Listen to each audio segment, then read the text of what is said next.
Well, thank you so much for taking time to meet me this morning. You're welcome. Tuvia, I've invited you here to talk a little bit more about the situation of acupuncture in Israel.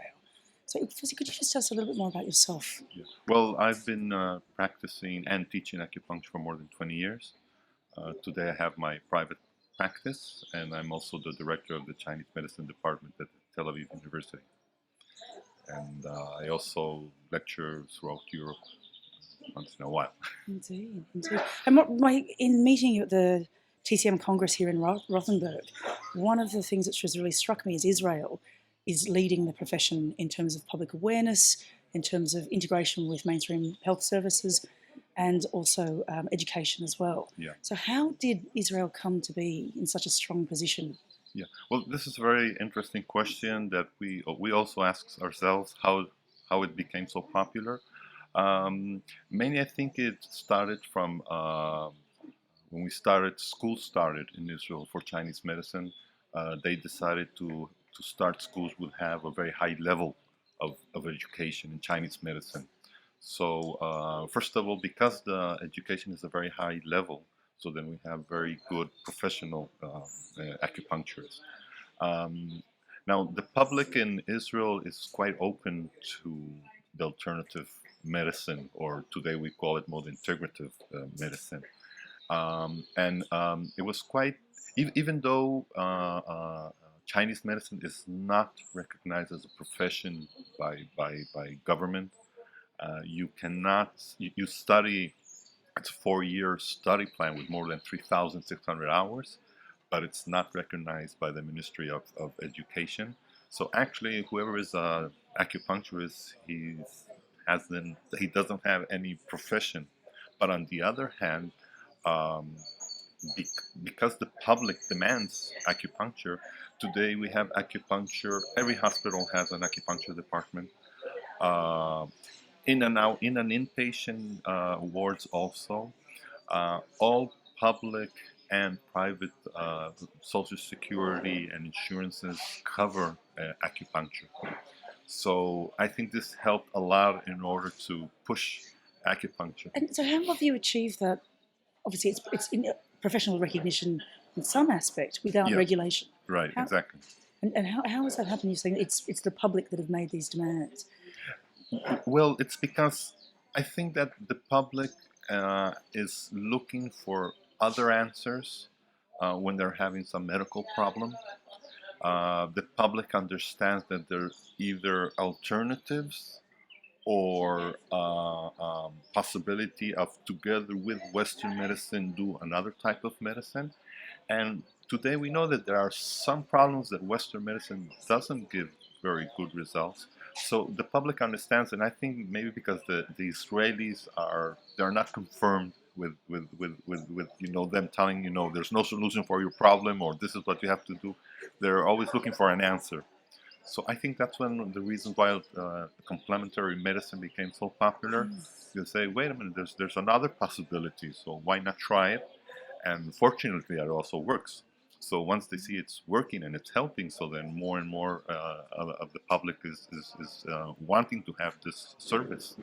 Did you find that there was a critical point in the history of Chinese medicine in Israel that it took off, it blossomed? Was there a moment that you felt that the public got it and that was the turning point for people being able to say that it works and we can deliver an efficient service? I think the first turning point was when it was incorporated into the public health service, because these public health service opened clinics, special clinics for alternative medicine. And what era was that? Around what time? It was more or less about 10 years ago, 10, 12 years ago. So I think this was the first turning point. And now I think we're going through the second turning point, which is having acupuncture in hospitals. Today, every hospital, every oncology department in all hospitals have an alternative medicine department. And administered by a fully trained acupuncturist, Yeah, not a medical doctor No, doing no, acupuncture, no. These are all acupuncturists, not medical and doctors doing they're acupuncture. salaried by the government, They're salaried by the but the hospital. hospital because yeah, well, all the hospitals in Israel are government Yeah, yeah. hospitals, and there are hospitals that in the ER they're having acupuncturists. People are coming with back pain or sometimes, so they give them the alternative. Okay, instead of having some drugs, maybe you want acupuncture in the ER, which is amazing. Um, there's one hospital where we have acupuncturists working in the cardiology department because the physicians have seen that if the patients receive acupuncture, mainly for calming and relaxation, so then when they have to have surgery or any other intervention, they see that they can monitor with acupuncture the patient's blood pressure and relaxation. So you have in the operating room, you have an acupuncturist who's helping the doctors monitor their. So these are things that they're starting to understand. Physicians are starting to understand what we can, which fields we can help in the general medical service. So this is something that is becoming a little bit more popular. More hospitals are starting to hire acupuncturists. So I think this is the next stage when you'll have in all hospitals, maybe in all the different departments, an acupuncturist or some other alternative medicine practitioner, reflexology or shiatsu, or because again it's very popular and the public wants it. So I'm going to take you back 10 or 12 years. That a critical point in changing that public perception of acupuncture was having it integrated into public health. How did you get in there? What was the mechanism for being able to actually, so I want to go back even further.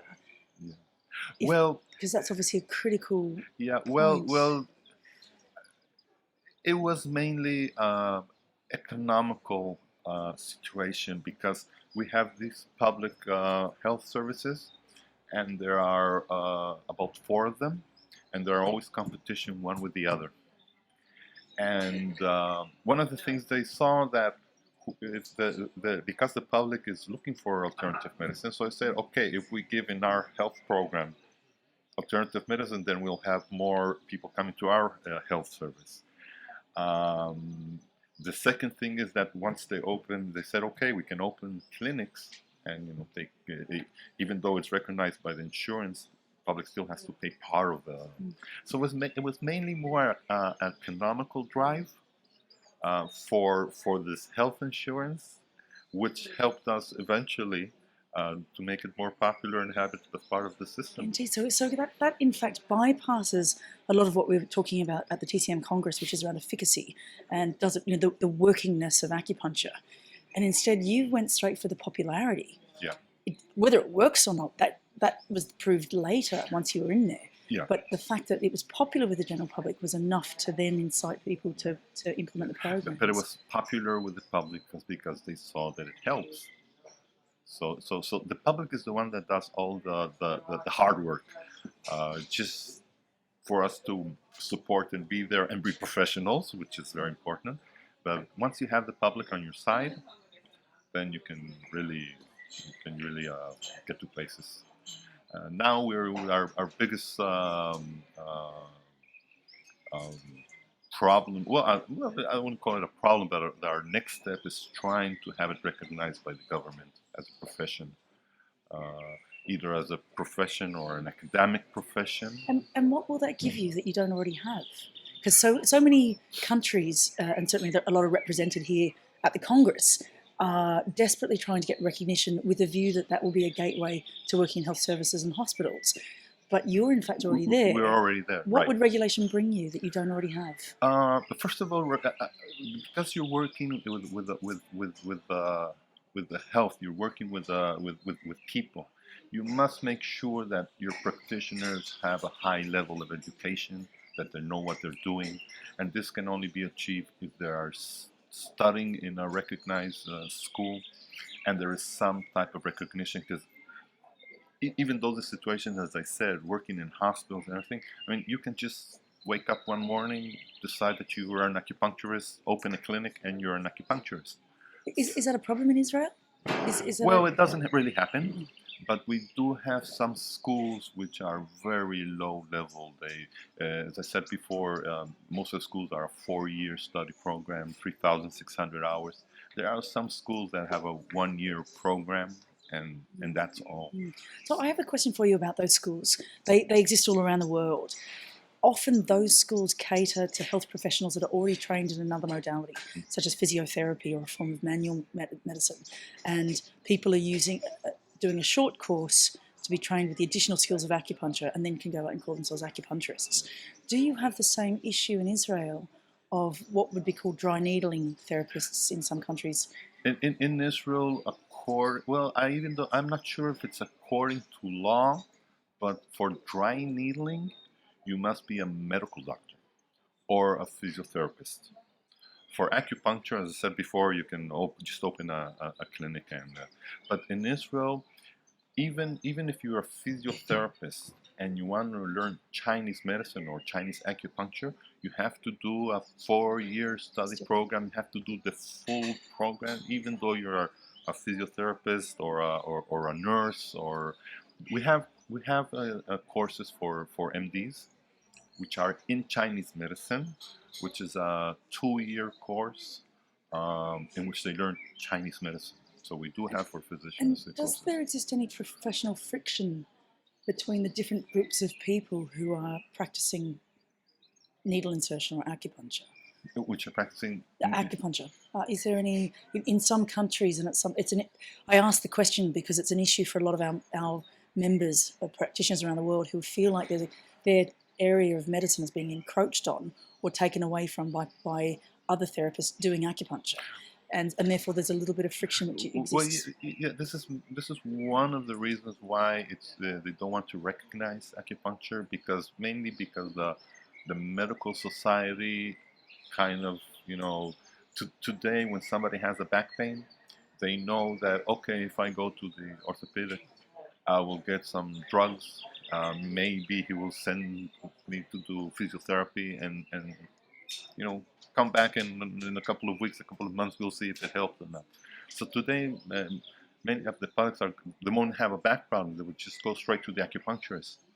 So then they're kind of losing their well, they're not losing their status, but it's a problem, because today people say, okay, I have a problem. I know what the doctor's going to say, so then I'll go straight to the acupuncturist. And again, it's back to your point that the general public are the ones making the decisions. Right, they are making the decisions. They are the ones making the decisions. So in finishing up, Tuvia, what's your message for acupuncturists in other parts of the world around perhaps motivating the general public to have acupuncture?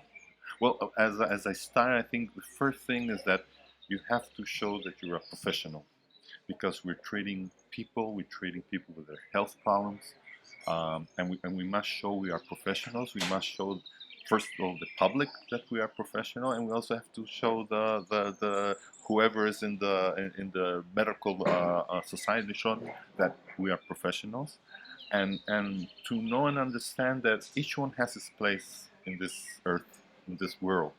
We're not taking the place of the medicine, conventional medicine, and the idea in the future is integrative medicine.